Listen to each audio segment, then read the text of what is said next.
क्या आपको वो फैक्ट पता है जो बहुत सारे लोगों को नहीं पता? यही कि पार्लियामेंट अगर कोई लॉ बनाती है और सपोज़ वो कॉन्स्टिट्यूशन के अगेंस्ट हो जाता है, तो सुप्रीम कोर्ट चाहे तो उसे कैंसिल भी कर सकती है। हाँ भाई, जो जुडिशरी होती है ना, उसके पास इतना ज़्यादा पावर होता है कि वो ओवर रूल कर सकती है गवर्नमेंट को।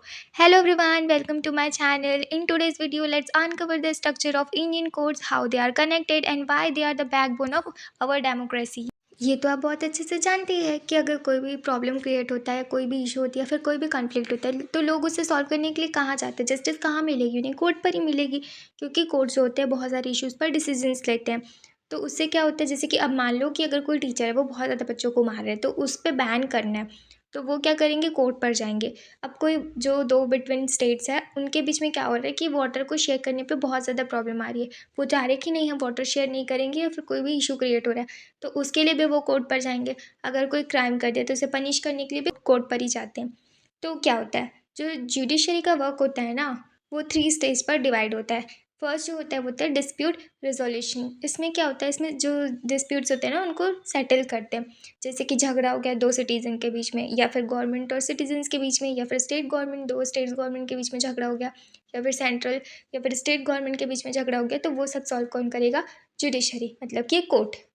तो ये एक फर्स्ट रोल हो गया जो जज का होता है या फिर जुडिशरी का होता है। सेकंड होता है जुडिशियल रिव्यू। जुडिशरी के पास बहुत पावर होता है कि अगर कोई पार्लियामेंट में लॉ बने तो वो उसे चेक करेगी। ये करता कौन है? सुप्रीम कोर्ट करता है। क्यों? क्योंकि वो फाइनल इंटरप्रेटर होते हैं कॉन्स्टिट्यूशन के। अगर कोई भी लॉ अगेंस्ट है बेसिक स्ट्रक्चर ऑफ कॉन्स्टिट्यूशन के, तो वो उसे कैंसिल कर देगी या उसे स्ट्राइक इट डाउन कर देगी। इसीलिए जो सेकंड जो रोल होता है जुडिशरी का, उसका नाम है जुडिशियल रिव्यू, क्योंकि यहाँ पे जो लॉ होते हैं वो चेक किए जाते हैं।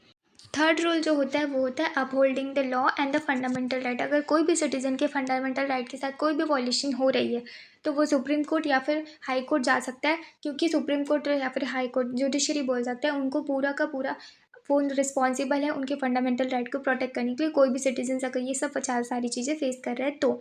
अब आप मुझे जल्दी से ना फंडामेंटल राइट्स के कोई भी 2 फंडामेंटल राइट्स को कमेंट सेक्शन में बता दो।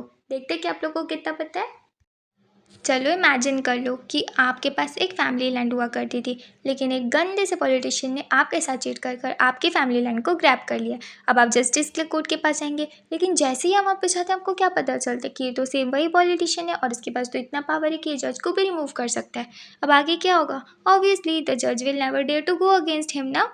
Scary, right? इसीलिए इंडिया को नीड है इंडिपेंडेंट जुडिशरी की। क्या आपको पता है कि एक बार अगर सुप्रीम कोर्ट या हाई कोर्ट के जज अपॉइंट हो जाते हैं, तो उनकी जॉब इतनी ज़्यादा सिक्योर होती है, even the prime minister can not easily remove them.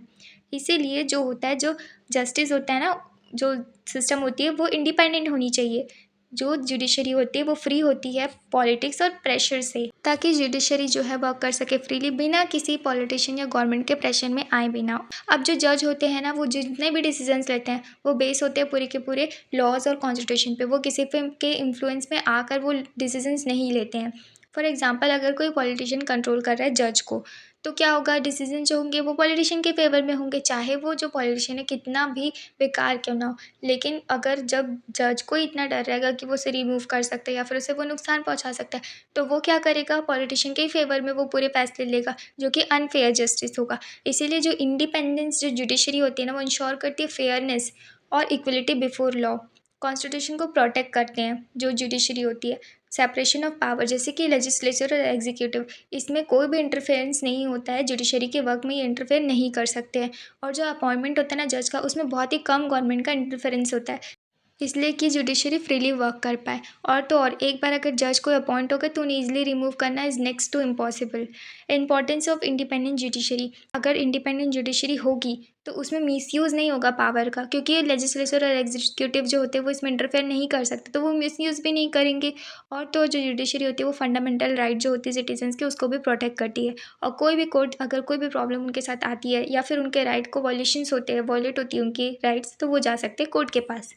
India में 3 लेवल ऑफ कोर्ट है। फर्स्ट होता है सुप्रीम कोर्ट। ये सबसे ज़्यादा हाईएस्ट कोर्ट है पूरे इंडिया में। जो सबसे मेजर इश्यूज़ जो होंगे ना, वो यहीं पे सॉल्व होंगे, चाहे वो इंटरनेशनल हो गया या फिर कोई भी बहुत बड़ी बड़ी केसेस यहाँ पे लड़ी जाती है। ये न्यू दिल्ली में, और उसे chief justice of India head करते हैं। हाई कोर्ट, सारे स्टेट में एक सबसे सुप्रीम कोर्ट जैसे होता है, जिसको हाई कोर्ट बोलते हैं। उस स्टेट का वो सबसे बड़ा कोर्ट होता है। फिर उसके बाद जो उसके नीचे आता है वो होता है डिस्ट्रिक्ट कोर्ट, या फिर हम इसे सब ऑर्डिनेट कोर्ट भी बोलते हैं। ये डिस्ट्रिक्ट, तहसील, टाउन लेवल में भी हो सकता है और इसे हेड करते हैं डिस्ट्रिक्ट के जज। इंटीग्रेटेड जुडिशियल सिस्टम, इसका मतलब ये होता है कि कोई भी डिसीजन हायर कोर्ट ने ले लिया है तो लोअर कोर्ट को उसे मानना ही पड़ेगा। फॉर एग्जांपल, सुप्रीम कोर्ट ने कोई डिसीजन ले लिया है और पहले ही हायर कोर्ट ने मतलब हाई कोर्ट ने ले लिया था, लेकिन अब ये दोनों के मिसमैच हो रहे हैं। लेकिन जो भी सुप्रीम कोर्ट फैसले लेगी, डिसीजन लेगी, वो दोनों कोर्ट को मानना पड़ेगा, डिस्ट्रिक्ट कोर्ट को भी और हाई कोर्ट को भी। और सेम पैटर्न फॉलो होता है, अगर हाई कोर्ट ने कोई भी फैसले ले लिया है तो उसे डिस्ट्रिक्ट कोर्ट को मानना ही पड़ेगा। हम इसमें एग्जाम्पल देख लेते हैं, जो कि है लक्ष्मण कुमार का और बाकी जो लोगों का, जो कि 1985 में हुआ था। इसमें क्या होता है, ट्रायल कोर्ट। तो सुधा जो होती है, सुधा गोयल, वो 20 ईयर्स की होती है और वो ख़त्म हो जाती है। क्यों? क्योंकि वो जल जाती है।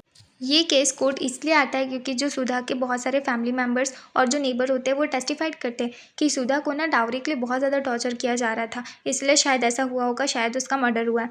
कोर्ट में जो लक्ष्मण होते हैं, हस्बैंड होते हैं सुधा के, शकुंतला मदर इन लॉ होती है, सुभाष होते हैं ब्रदर इन लॉ होते हैं, बोला जाता है कि इन्हें फांसी दे दी जाएगी। लेकिन हाई कोर्ट में जो अक्यूज होते हैं, जो मतलब जिनके ऊपर ये सारी चीज़ें लगी हुई थी, 1983 में वो वापस अपील करते हैं कोर्ट को, और कोर्ट बताता है, वो फाइनल डिसीजंस लेते हैं कि ये जो है ना, ये एक्सीडेंटल फायर था और कुछ भी नहीं था, जो कि कैरोसिन स्टोव के कारण लगा था।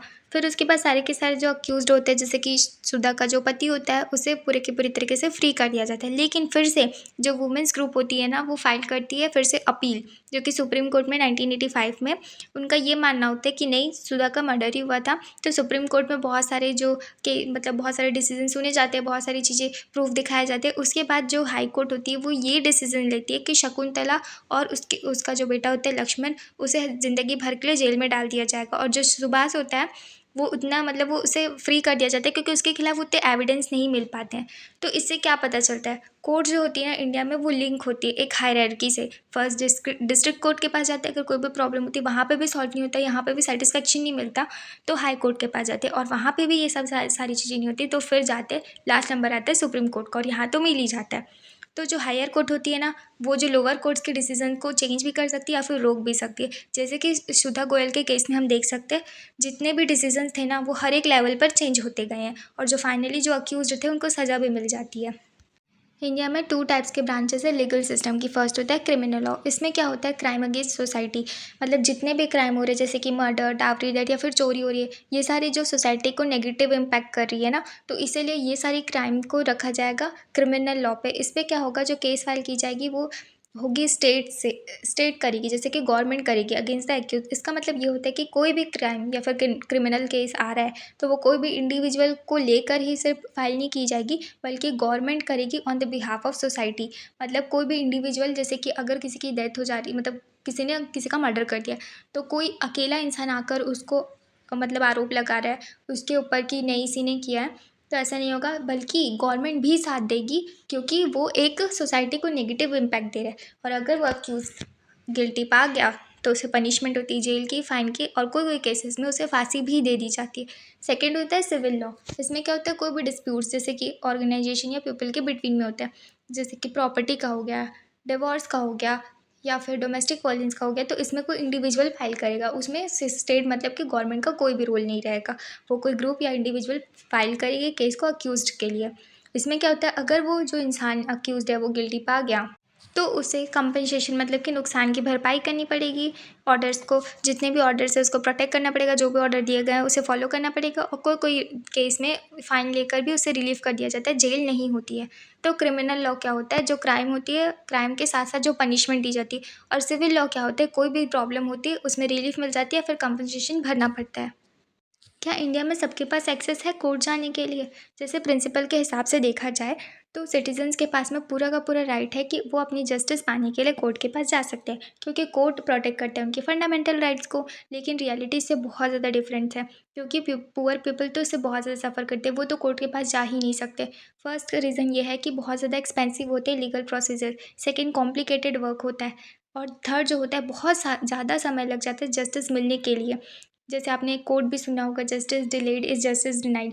मतलब कि अगर कोई भी कोई भी अगर विक्टिम होगा और अगर बहुत ज़्यादा टाइम लग जा रहा है कोर्ट को डिसाइड करने में कि उसे क्या सज़ा मिलनी चाहिए और वो एकदम अच्छे से रह रहा है, बिना सफ़रिंग के रह रहा है, वो एकदम रिलीफ़ से रह रहा है, और जो अक्यूज़्ड है वो पेंडिंग केसेस के कारण, इतना समय लग जाने के कारण उसकी लाइफ़ एकदम स्टक हो जा रही है। तो अगर मान लो बाद में भी अगर जस्टिस मिल रहा है, जैसे मान लो अगर फैसला बहुत फेयर हो रहा है, लेकिन अगर वो टाइम से नहीं आ रहा है, तो उस जस्टिस का भी कोई मतलब नहीं होगा। और इससे सबसे ज़्यादा सफ़र करते हैं जो डेली वेजेस अर्नर्स होते हैं या फिर इलिटरेट सिटीजन्स होते हैं।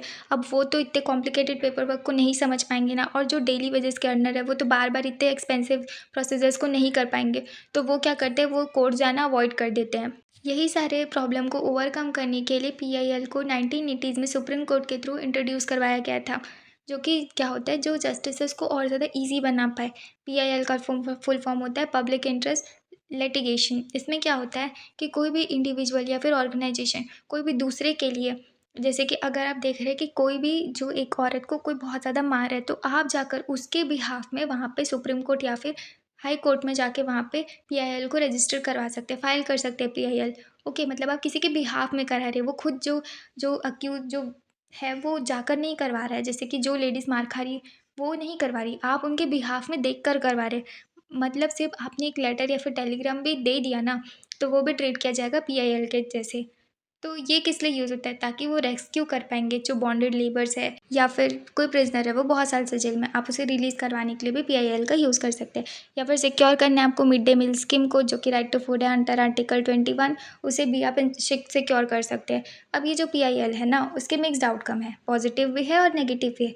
पॉजिटिव ये है कि कोर्ट एक्सपेंड करती है राइट्स को, जैसे कि right to food, right to shelter, जो कि ओल्गा टेलिस केस जो 1985 में था। इसमें क्या होता है, सुप्रीम कोर्ट ये बोलता है कि जो राइट टू लाइफ है ना, वो आर्टिकल 21 से मिला जाएगा, जिसमें इंक्लूड होगा राइट टू लाइवलीहुड भी, जो कि स्लम जो होते हैं ड्वेलर्स, अब उन्हें वहाँ से बाहर नहीं निकाला जाएगा बिना किसी होम के या फिर कोई प्रॉपर जो रिहेबिलिटेशन होते हैं उसके भी उनको नहीं निकाला जाएगा। क्योंकि जो अगर कोई भी अपना शेल्टर लूज़ करे, इसका मतलब ये होता है कि वो अपनी लाइवलीहुड भी लूज़ कर रहे हैं ना। इसीलिए ये जो राइट टू लाइफ वाली जो आर्टिकल में ऐड किया गया था, राइट टू लाइवलीहुड भी। तो ये कुछ पॉजिटिव हुआ। अब नेगेटिव ये है कि कुछ रिसेंट जो जजमेंट्स है ना, वो देखा जा सकता है कि वो कितना हार्श है। जैसे कि अब ये तो आ गया, लेकिन फिर भी जो स्लम्स है, उन्हें उनके घरों से बिना उनके रिहेबिलिटेशन के प्रॉपर या फिर कोई होम दिए बिना ही उन्हें वहाँ से बाहर निकाल दिया जा रहा है। तो ओवरऑल रोल क्या है, जो कोर्ट है वो एक्ट करती है कि वो गवर्नमेंट के पावर को चेक कर रही है, इंश्योर करती है हमारे फंडामेंटल राइट को प्रोटेक्ट भी करती है। और इंडिपेंडेंट जुडिशरी जो होती है ना, वो एक की फीचर है इंडियन डेमोक्रेसी का। तो कोर्ट क्या है, सारे के सारे लोगों के लिए ओपन है, बट ये पुअर के लिए बहुत ज़्यादा हार्ड हो जा रहा था, इसलिए PIL को लाया गया, इंट्रोड्यूस करवाया गया, ताकि जिससे जो जजमेंट है उसे एक्सेस कर पाना और जो कोर्ट आ पाना वो ज़्यादा ईजी हो पाए। लेकिन अभी भी इसमें बहुत सारी डिलेज़ होती हैं, जिससे क्या होता है कि जो जजमेंट होती है ना, वो अभी भी जो जस्टिस को अफेक्ट कर रही है।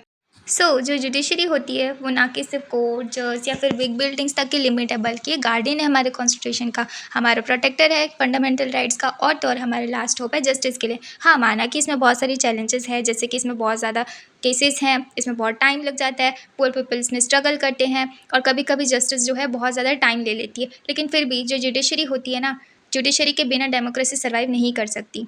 तो बस एक जजमेंट आपका भी है, hit the like button, deliver justice to your friend by sharing and subscribe for every new chapter on this channel. Thank you.